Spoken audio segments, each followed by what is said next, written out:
Welcome back to another episode of Breaking the Lens of Bias. My name is Kat Killian and I'm glad to be here with you today. And so I've had a very interesting conversation this week that I would like to kind of relay to you and show how I use some of the tools that I'm bringing to you here and I'm trying to use in my own life. And so if you're a regular watcher of the show, you've probably heard me give shout outs to Thinking is Power, which is a great Facebook website, has all kinds of tools on how to use the different tools to support critical thinking. And so they, as I follow their Facebook page, I had put out, they had put out something about basically supportive of Western medicine and that it has a scientific approach to it. And the problem I had with it, which I was fine with that, was that they basically looked at other modalities of medicine, such as chiropractic, acupuncture, and lumped all of these alternative modalities into one group and saying it's, in a nutshell, basically saying it's hokey, and there's no evidence of that. And so I will admit I am a regular user of chiropractic services to kind of keep my health up. I look at my regular chiropractic visits as part of my checkup. When I've had issues, I had a bout of sciatica, they helped me, not just adjustments, but in conjunction with other forms of treatment, such as physical therapy and pain relievers, to get me over the hump until I could regain my strength and stretch out. So it was a combination of these therapies which helped alleviate the very debilitating pain from sciatica. And I've also used them for other things. And people who I know have gotten a lot of relief from the care at our local chiropractic clinic. And so in saying all that, I was like, I don't buy this. And so I went and I kind of challenged that and I said, well, where are the studies that show this isn't true? And I said, thinking is power. You know, come on, show me the proof. And so we had a very intelligent conversation about this. And it was not an accusatory thing. It was using the tools that both they and I promote in order to have this discussion about this. So they had sent an article which was last updated in the year 2000. And the most recent source in the article was from 1997, some going all the way back to 1969. And so it was very interesting. So I said, and there has been no studies done on it in the last 23 years. Now I'm being sarcastic here, but I wasn't that way. I was very respectful in my tone in there and just pointed that out. And so then or I'm assuming it's a she, it might be a he. I don't know who the personality is behind Thinking is Power. But they came back and said, well, here's a video. And I'll be honest, I did not watch the video. Because I was looking for scientific-based sources, i.e. reputable journals. So I would not necessarily go to journals published by the chiropractic associations to do this.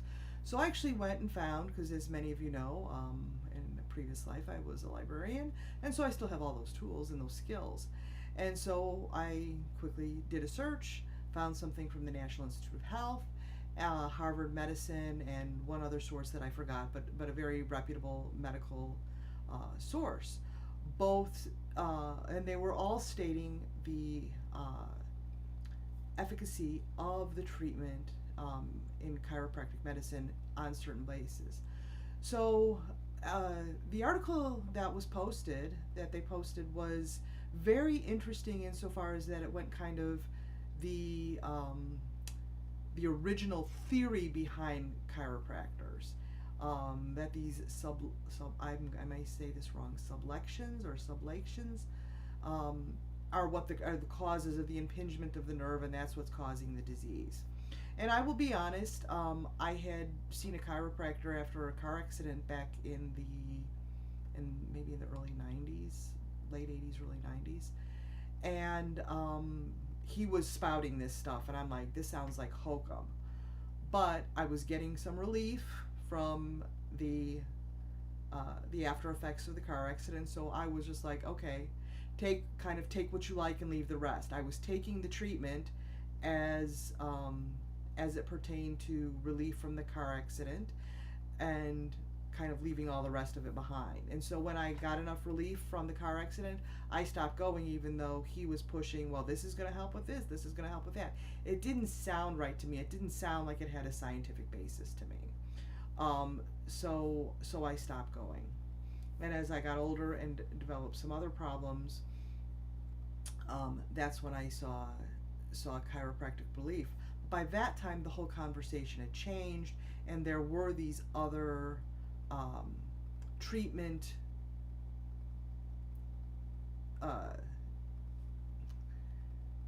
modalities that were involved in it. So it wasn't just come in, get adjusted, and you're out of here. It was, there's a combination of, yes, you may need some pharmaceutical therapy to help. You will need physical therapy. You will need exercises. You will need use of a TENS machine to help with that, with the stimulation. So all of these things combined help relieve the conditions that I was in. So again, like I said, I was very, interested in that. And that is what the articles that I had posted, which were much more recent, within the past 3 years or so, were focused on. That yes, in certain cases, chiropractic medicine in conjunction with these other therapies does work. And so we had this kind of back and forth. And the point I was trying to get, and I think eventually the person behind Thinking in Power got that, was that even if we come to a conclusion about something in our own mind, that a certain piece of science is true or false, or doesn't work or does work, we always have to go back and reevaluate and look at it in different ways and see that. And that is the constant evolution of science. And so we were able to come together after this discussion that we had over social media.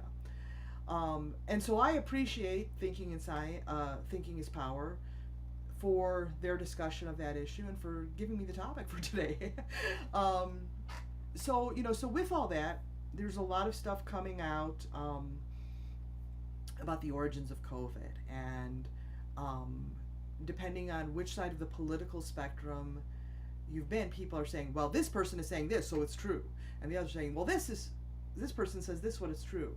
And this morning I was watching The View, and they had the Surgeon General Vivek Murthy on, and he stated, yes, these agencies have been tasked to learn of the origins of COVID. And he said the reason why we need to know about the origins of COVID is because we need to be able to plan for future pandemics and hopefully prevent whatever caused this to happen from happening again, so that we're not thrown into this worldwide pandemic situation. And he did say that China in particular, which is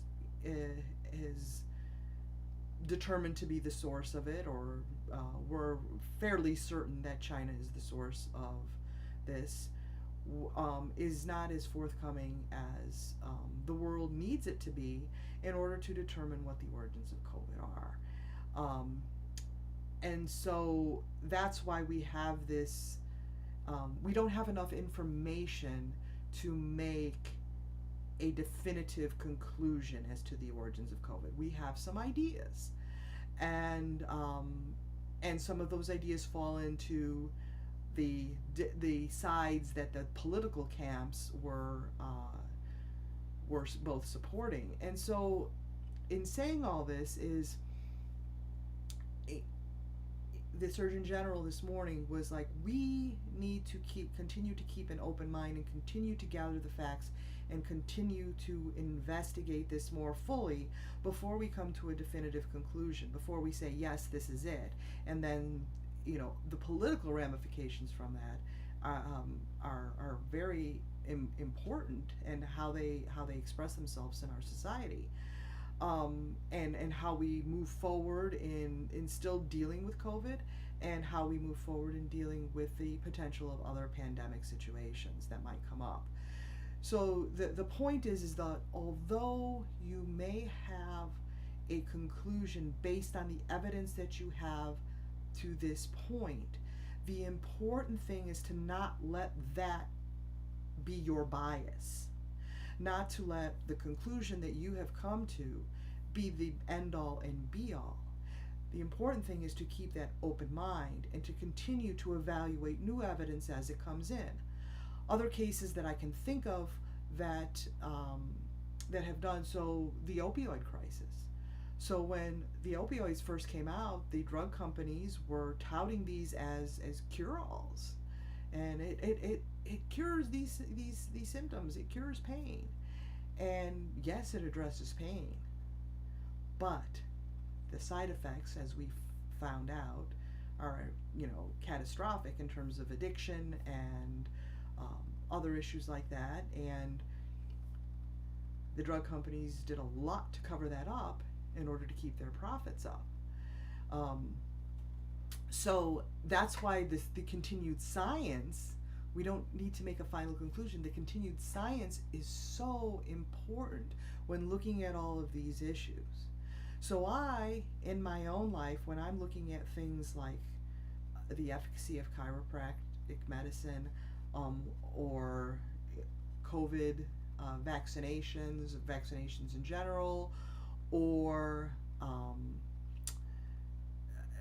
different drugs that come out, we find out, even though they have undergone trials and have reached this. Fen-phen was another one, a weight loss drug, and then they realized the effects of that were beyond what the trials could do.